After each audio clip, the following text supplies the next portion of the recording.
is Mandy Masich. I teach English seniors, and I thought it would be interesting, rather than me giving a tour of my classroom, I thought it might be interesting to have a tour of my students interacting with technology in their senior projects, which are due in about a month. I'm really looking forward to it.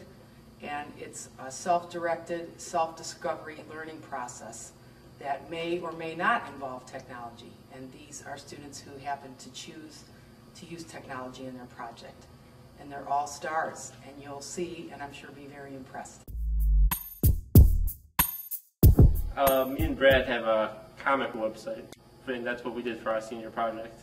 And basically it's, they call it a webcomic on the internet, but all it is a website, and multiple times a week we make comic strips. And we put them up just like in the newspaper, but ours are better than that.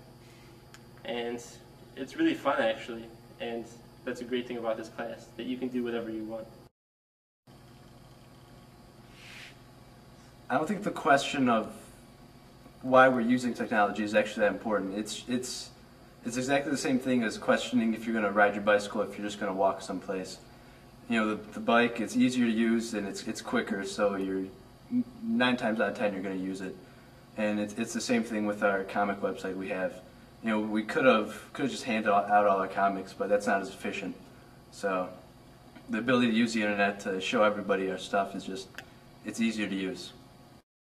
Although I am doing my senior project with my friends who are digital natives, I do consider myself a digital immigrant. I only used computers because my friends were doing it and they knew how to work them.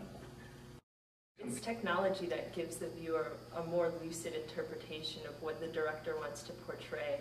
And the reason I chose to make film for my senior project was the software and the sharing capabilities of the internet. What we do is not necessarily about exhibition, nor is the internet really about exhibition. That's just what's on the surface, but what the depth of the internet is, when you start to explore, which is a very important part of the internet, you start to find that beneath the random people just trying to entertain you, there's really communities, such as the YouTube community and the Wikipedia community, which is not a very good community, by the way. But that's where the real depth is. People working together, and they're trying to entertain themselves, really, and trying to be a part of the entire internet community.